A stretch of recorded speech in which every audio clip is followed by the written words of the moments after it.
Hey Maria from Spain, this is Matthew from freeprescriptionlenses.com, and with the help of my GoPro camera, I'm going to show you how I cut prescription lenses for your DKNY frame that you have sent to me.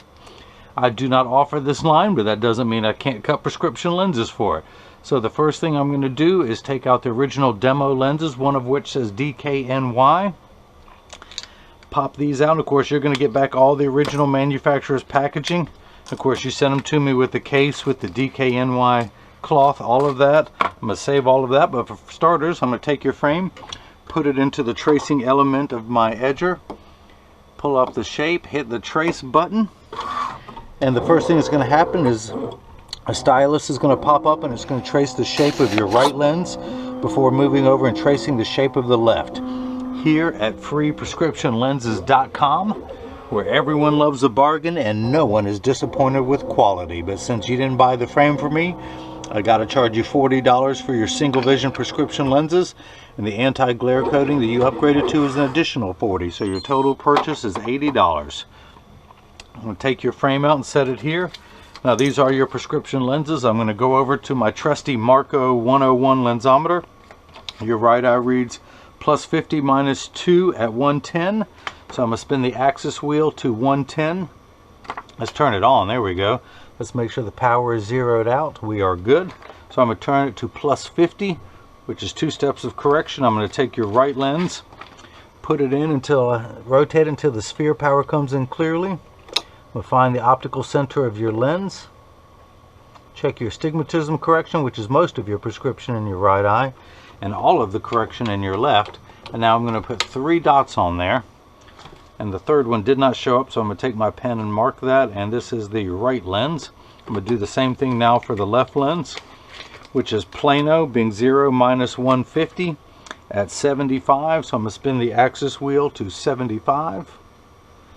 Put the lens in, rotate until the sphere power comes in clearly. Find the optical center, and put 3 dots on your lenses. Actually, hang on, I can center that better. Now let me center it better.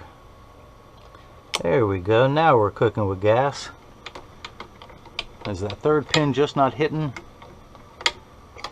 I don't know why the third pin never does leave a good mark, but it's okay. I got the old backup pin, and that is your left lens. So let me take your right and your left lens back down here. Now, this is what's known as a block. This is what needs to be attached to your lens while it is cutting. It actually has. I'm going to place the lens down on the little platform there. Ooh, this is telling me I need a little block. And so, let me hit the check mark. Yes. This block, though, I'm going to peel the sticker off. And the black side is the sticky side. There's a little silver tab in here, which is a magnet. This is going to be held in place by that magnet.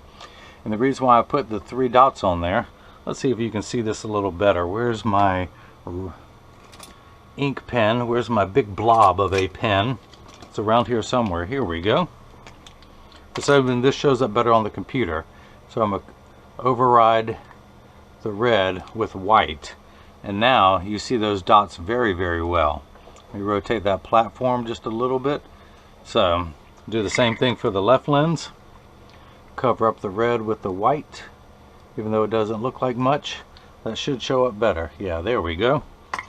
Okay, so your pupillary distance is 55, which if my math is correct, divided by 2 is 27.5 for each eye. I'm going to take my stylus, that's your pupillary distance, and I'm going to tap this button until 27.5 shows up, which it does. The blue is the geometric center where your optical center was. By moving it, now it's going to be in there. So I'm going to place those red dots, or the white dots now, where they're going to line up on this line. The reason why I put 3 dots there is it gives me a horizontal meridian. And once I get everything lined up perfectly, I hit this button with my right hand. It's going to make the lever come down and place the block onto the lens. I'm going to do the same thing now for the left lens. It automatically comes up matching the right lens at 27.5 millimeters. I'm going to get everything lined up just perfectly. And I'm going to grab another block, pull the piece of paper off to expose the sticky side, Stick that in there where it's held in place with a magnet and hit the start button. And now the block is attached to your lens. This is the actual, let's pull up the shape of your lens onto the computer. That is it. This is a polycarbonate lens. If you can see the PC, the 2 stars means that the 1 red star is it cuts fast. The 2 stars means cutting on the slow cycle. And the actual cutting wheel is over here on the far right. It's going to act like a heavy grit sandpaper that's going to grind away your lens material. This wheel in the center is going to remove the flat edge, because now it's like a nickel. It could stand up on the counter. This is what's going to put the V-shaped bevel so it stays inside the bevel of the frame. And then this little gear down here is going to put on the safety bevel to smooth out. And because this is the smaller piece, I'm going to take these 2 pieces off and apply the smaller chuck, because this is the smaller frame and requires a smaller blocking pad. This is what I cut with for most of the jobs, but this one requires a smaller one that's going to fit inside this smaller chuck. So again, with this magnet, it's going to be held in place there in the chuck. I'm going to hit this green button, which will start everything. The door closes, the clamp shuts with a peculiar sound, but it just has a very strong rubber grommet so water doesn't get inside the rest of the machine. But those white calipers are going all the way around, tracing your lens to make sure that it's large enough to cut out, but it's also tracing the shape of the right side of your frame, measuring the thickness of your lens at every point to figure out where to place the bevel so it will fit best inside the frame. Of course, you won't have any edge thickness with your prescription, but this is just a routine operation it goes through. In just a moment, your lens will drop down onto the cutting wheel and you will hear a grinding sound. Come on, make the sound. Make the sound. It's going slow because of the anti-glare coating that you have chosen. There we go. Now your lenses are made out of polycarbonate. Polycarb is 40% thinner and lighter than regular plastic. They are also virtually unbreakable. They are bulletproof up to 22 caliber and has both UVA and UVB protection built into them. We know what the sun's harmful ultraviolet rays can do to your skin, where your eyes are 8 times more sensitive than your skin. So you have permanent sunscreen for your eyes. This lens also has an anti-glare coating which eliminates glare when driving at night, particularly driving at night in the rain, but from street lights, stoplights, computer screens, overhead fluorescent lights. That's the first of 3 features. It's also a reflection-free lens. I will grab a lens without that coating, and you can see how the light reflects off of it, so when someone's looking at you, they're not looking at their reflection in your glasses. It makes for much better eye contact. And of course, the biggest reason why people buy it, it's the reflection free. If someone takes a picture of you with the flash, you won't see the flash lit up in the lens. And the third feature that I like is it comes with the strongest scratch protection in the business. The machine that applies your anti-glare coating, it actually applies it vaporizes 7 layers onto your lenses. It takes 24 hours and costs $1 million, so they put the best scratch protection on the lens to protect that coating. Now the other nice thing about your lens is they are aspheric, meaning a spherical lens is completely round like a fish bowl. Not only these are thinner, but it's flatter. So a spherical lens gives you that ugly fishbowl appearance, a terrible cosmetic trait, but these not only are thin, they're going to fit inside the bevel, but it's flat, giving you a much better, wider field of view and a better cosmetic appearance. So when you buy glasses from someone online, they charge you for plastic lenses. Then if you want the thinner, lighter weight polycarb, they charge you an upgrade for that. And then if you want the aspheric lenses, they charge you another upgrade for that. So this is someone else's 3rd tier premium lens that you get for free just by buying the frame from me. Now Marie, I know you did not buy the frame from me, but everyone else out there who's watching this video, if you buy a Ray-Ban Polo, Gucci, Prada, Versace, Coach, Silhouette, Kate Spade, many, many more, you get free prescription lenses when you buy the frames. Free clear single vision lenses. I can also do non-prescription lenses if you want something like I'm wearing the Ray-Ban New Wayfarer, which is one of the hottest frames right now. If you want the geek chic look, but you're 2020, where my receipt has my federal ID tax number on it, and you can get reimbursed from your insurance company or flex dollars. Even though you don't need glasses, you're paying for those benefits, you might as well reap the rewards from it. And because all of my lenses have UV protection, they are considered a medical lens. Now in just a moment, it's actually getting the safety bevel applied, so it's just smoothing out the V bevel that is put on there. And in just a moment, the door will open, your lens will come out, and we'll see if it fits into the frame. First time around. And that is the shape of your frame that's cutting now.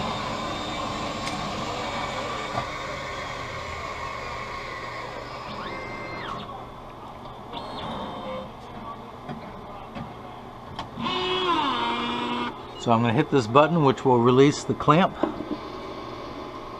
I'm going to pull your lens out, and the first thing I'm going to do is grab a paper towel so your lens is not slippery while I continue to work on it. And I'm going to use my thumbnail to scrape off a little bit of that. It's known as schwarf. It's optical sawdust, just a residual from cutting your lens. So I'm going to tuck it in at the outside corner, then using my thumbs I press down. It does not want to go yet, so I'm going to take it down 2/10 of a millimeter. Where's my stylus? You know, I don't need this, I can use my finger. Well, see the number says 0.5, 1, 1.52. I'm going to take it down 2/10 of a millimeter. I hit the button, the door closes, and it's going to take 2/10 of a millimeter. Now for all my American friends who don't know what a millimeter is, it is the distance between my thumbnails. I'm going to take 1/5 of that distance off all the way around the circumference of your lens, actually your right lens, until it easily pops into the frame. The reason I don't want to force it in there, I'm doing what's known as a cold mount. There are glass beads, heated glass beads in my hand. I don't know if you can see that or not, maybe against a darker background. And now they go everywhere. But these are what we use to soften the frame. I only use these to heat the temples, to bend it so they're adjusted perfectly. People who are short on time will heat the front of the frame, making the lens pop in. I do not force the lenses in there because it will stretch your frame, also known as rolling, where if you can imagine your lens, your frame being like a gutter, because that's what it is, a very shallow gutter.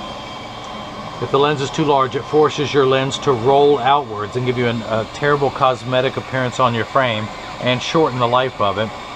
But because I'm a perfectionist who cuts every lens before it's shipped anywhere in the world, I'm going to make sure it snaps in easily using the cold mount technique. No heat is applied to this frame to mount the lens.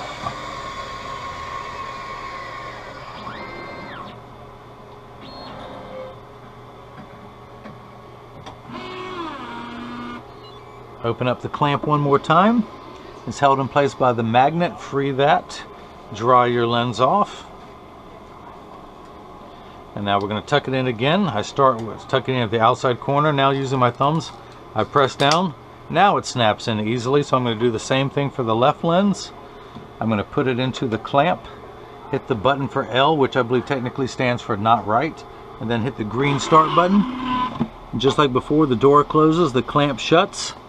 But this time the calipers are going to trace the left side of your frame, making sure the lens is large enough, which it is, but also measuring again the thickness going all the way around to know exactly where to place the bevel, so you have no edge thickness. You have no part of the lens showing exposed from the frame, so you have great cosmetic value. Now as soon as this begins cutting, I'm going to continue to work on the right lens. I'm going to take this block off, it is no longer needed. I'm going to dry the lens again. Now, where's my red pen? Because you got a little smudge there. I'm going to put the red dot back there where it is, a little bit bolder. Now, where's your prescription? Here it is. So your right eye reads +50 -2 at 110. Your left eye reads Plano -150 at 75. The unit of measurement we use in the optical world is called a diopter, spelled D-I-O-P-T-E-R, and goes in quarter increments starting at 0. People in the business call it Plano, PL for short, non-prescription for everyone else, and goes up in quarter increments, 0.25, 0.50, 0.75, 1, 1 1/4, 150, 175, 2, and so on. So without your glasses on, things are actually too small. So you have a plus sign. Your lens will magnify 2 steps to get everything the correct size.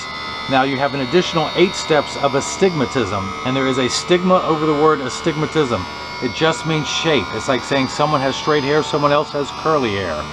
It is not a disease. It is not an affliction. Everyone freaks out when they hear that word astigmatism, but it's no big deal in glasses.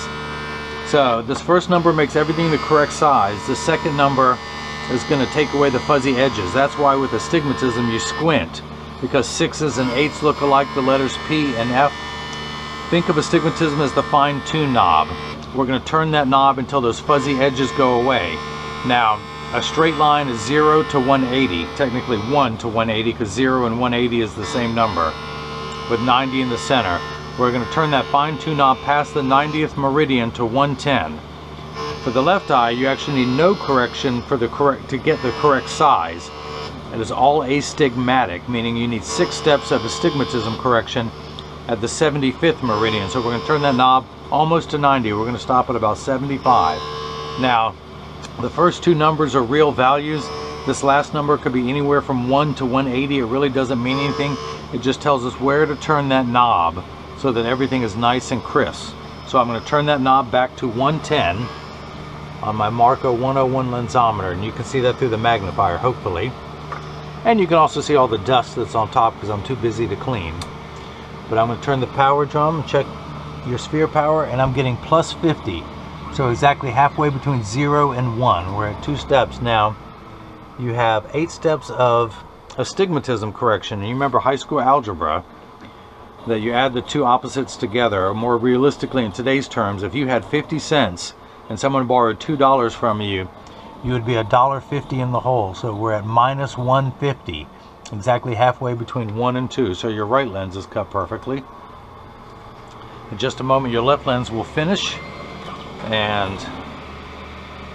it's actually putting the bevel on there now, so it will fit inside the frame. Your lens is no longer flat from being on the cutting wheel.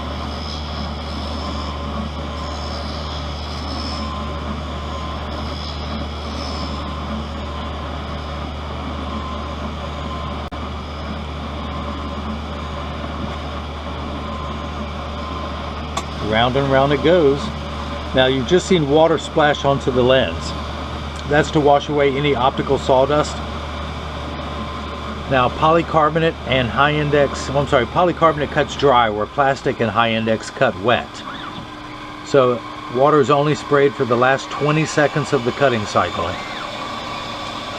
Now a safety bevel, even though it looks like we're in a car wash here, there's a safety bevel, which is simply a very fine file that's going on. Now that you have the bevel, it's just smoothing out all the way around the edge of the lens. So it was flat, we got the V-shaped bevel, and now we're smoothing out that V-shaped bevel both on the front surface of the lens and the back surface.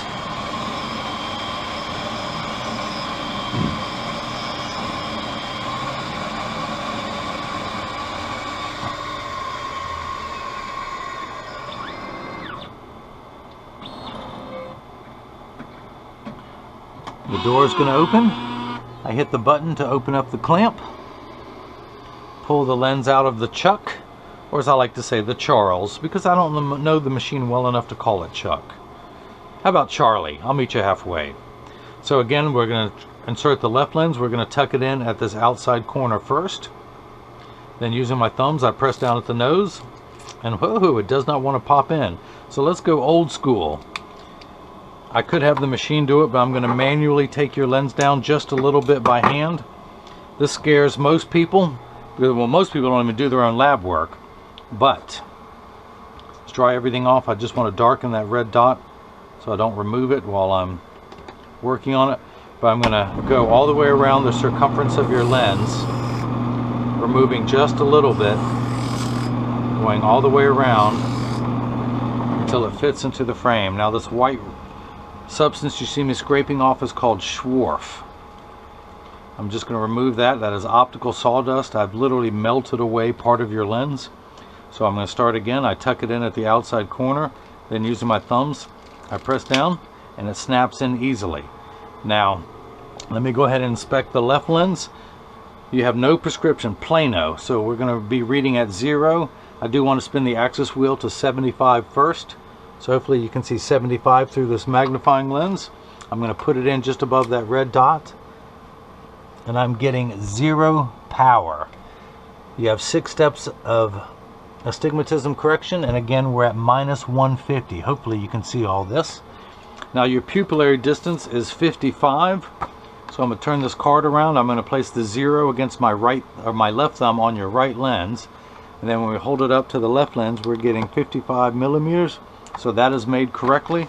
The other thing I want to do, even though these are your frames, while I'm cleaning this off, I like to mention to everyone that when you receive the glasses in the mail, and if they're too loose or too tight, or more realistically, the higher probability, one side is higher than the other. That's because 80% of people have one ear that's higher than the other, and that's why glasses don't fit level. I'm going to get them in standard alignment, also known as a 3-point stance. The 3 points are 1, 2, and the bottom of the frame being 3. I set them on the counter. There is no wobble. When I say wobble, I'm part of that 80%. When I take my glasses off, they wobble on the counter, but I've adjusted them when they sit level on me. Flip them over, press, there is no wobble. I make sure that each temple overlaps perfectly and none of them are askew. Check the tension on the spring hinges, that's the same. So that is that. If anyone has any questions about what I can or can't do, just email me at freeprescriptionlenses@gmail.com. And Maria from Spain. Let's try this again. Maria from Spain. Slow down, Matthew. Mateo. I hope you enjoyed watching me as I cut prescription anti-glare lenses for your DKNY. Let's see, I can't see when it's this close. Model number 4599. It's the 49 eye size in the color 3416. Hopefully you can see that in the GoPro camera. But everyone else has got the chance to see how I bring that love and feeling back to glasses. Thank you.